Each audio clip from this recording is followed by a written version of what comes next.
Welcome to This Week in Poker, your source for the latest happenings in poker news. I'm Christy Arnett. The lead story on the agenda today is the 2009 NBC National Heads Up Poker Championship. The winner was crowned this weekend, and it was Huck Seed.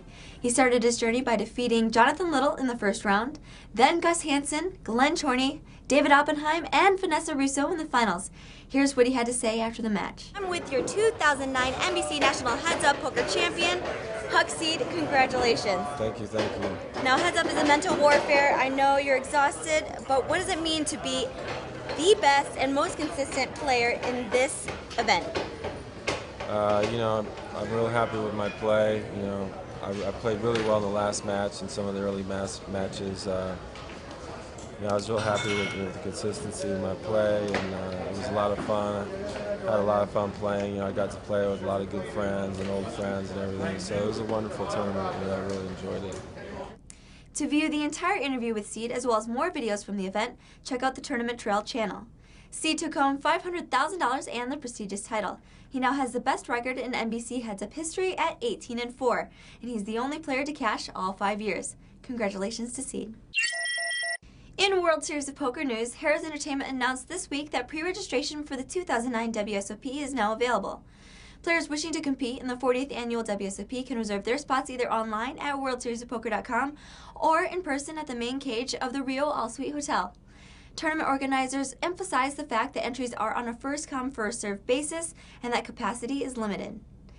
In addition to the pre-registration news, Harrah's also announced that the 57 events will feature more chips and a better structure. Each event will start with triple the chips in relation to the buy-in and also added levels to the structure.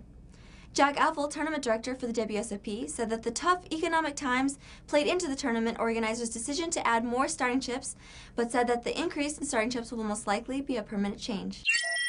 Now onto a high-stakes cash game update. The Tom Dwan challenge has been continuing, but at a rather snailish pace. Dwan and Patrick Antonius have only played 4,178 hands of the required 50,000. At this point, Dwan is up around $140,000. We caught up with him at the NBC Heads Up red carpet, and here's what he had to say about the lack of sessions the opponents have put in. Well, speaking of playing for lots of money, how is your challenge going? We haven't played that much of it yet. We've played like 40-something, 42, 4,300 hands, and I'm up a small bit, like 3 buy-ins, like 120,000 or something. But we'll probably play a lot more hands in the next few weeks because Patrick's going to be somewhere, I think either Monaco or the U.S. or something, and I'm going to be in Vegas, so we'll have like better time schedules because we were both traveling a lot, so hopefully we'll get it done sometime soon. And the last story on the agenda is about the only hiccup at this year's NBC National Heads Up Championship. Just before the start of the first round 1 matches, Layne Flack was nowhere to be found. Producers scrambled to contact alternates David Chu and Phil Galfond, but neither was in town. David Oppenheim was chosen to replace Flack last minute. We've got Layne on the line to tell us what happened. Hi Layne, how are you doing? Great, how are you doing? I'm doing wonderful. Now, we were at the NBC National Heads Up Poker Championship last weekend, and we were looking forward to seeing you in round 1 against Vanessa Selbst. You weren't there. Tell us your side of the story. What happened? Well, I mean, I don't know. I guess we was at the draw party that night, right? Mm-hmm. And I think I drew around 58 or 6, came out of the drawing like 58 or something. So that was the last bracket, correct? Yes. So, I turned all the innings on and I said, so if we're in the last bracket, that means we play at 8:15, correct? He says, correct. So in my mind, I was under the assumption I played at 8:15. Okay. So that was one thing. And now, that night on the way home, I actually, I get pulled over and so I didn't make it to, and my car, my phone was in my car, so I was unable to even get a message saying that I played at 2:45 or 3:45, whatever time it actually was. So that would be the reason I missed it. That, obviously the DUI I got pulled over for.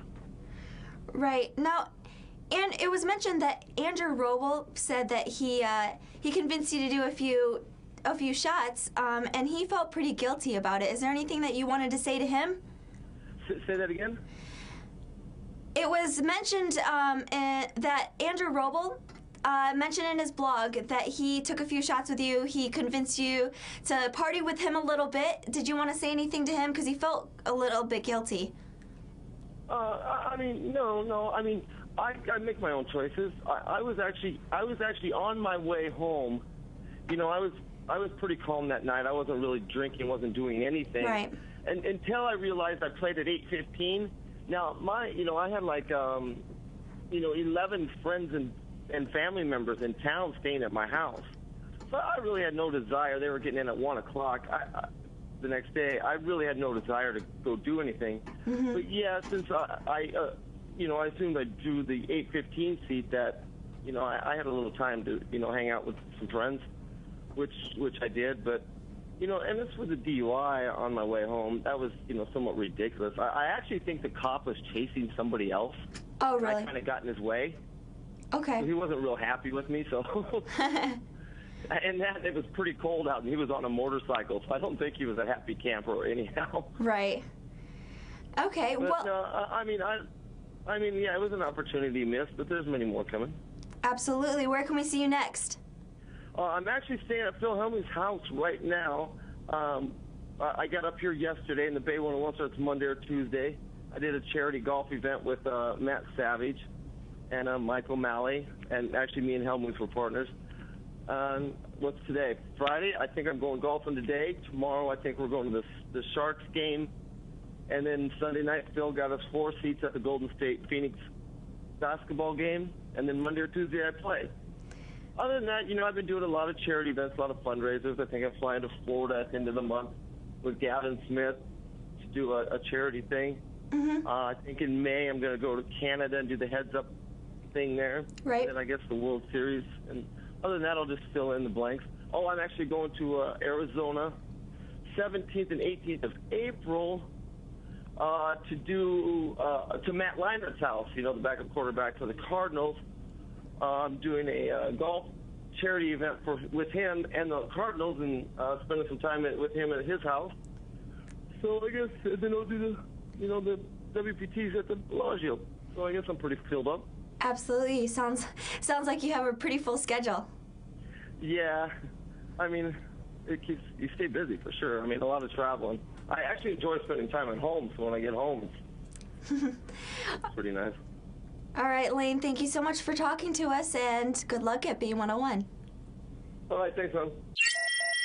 Thanks, Layne, and thank you for tuning in to This Week in Poker. Have a great weekend. I'm Christiana for Cardplayer TV.